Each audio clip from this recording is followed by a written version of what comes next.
Pierce. Jeff is a contributor on the network. Let's head down to the SIBO. Alan Nuttman is there to get back to the energy conversation. He's the chief market strategist at Agora Financial, and you're all over XOM this morning, Alan. Yeah, we have all eyes are on oil, but I want to talk technically about where we stand. I love where we look at coming into today as far as the stock market go. Obviously, this far away from all-time highs last week. But if you look at things technically, which I do, I'm not a why guy, I'm a how guy. If you looked at oil, we've been trading between 50 and 60 for 3 months now, okay? So holding above that 55 midpoint. So now we've tested the upside of 60.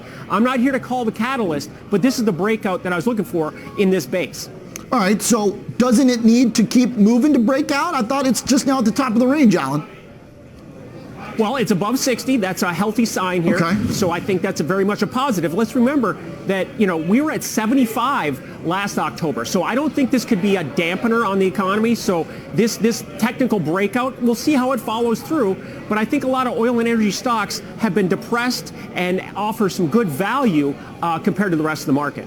All right, so Alan, for those, this is, I think, an important lesson from your perspective as a trader and for those watching that see this move and they go, oh, you know what? Wish I had been in the energy rotation last week, but I missed it. Your point is, if it continues or if it makes a move this big, it might actually be the key to keep moving higher from a momentum standpoint.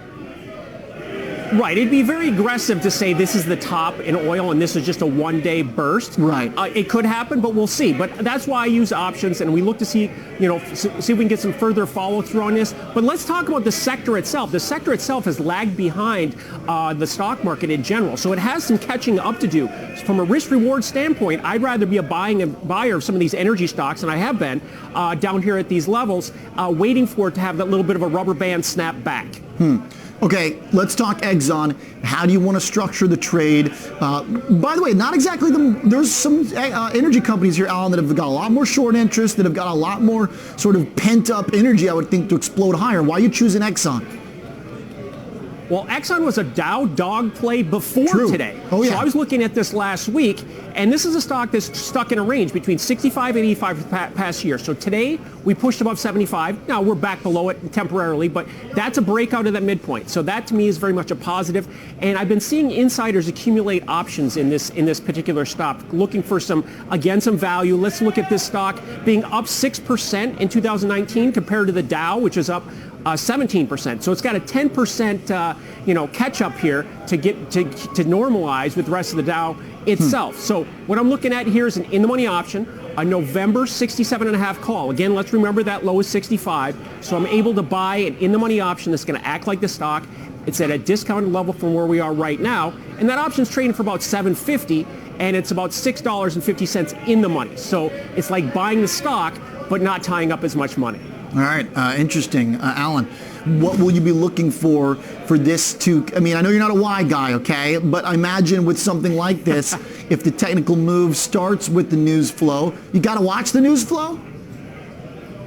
Well, we'll see. You could get some follow-through. It's not necessarily, this doesn't have to be the driver of higher crude oil prices from here.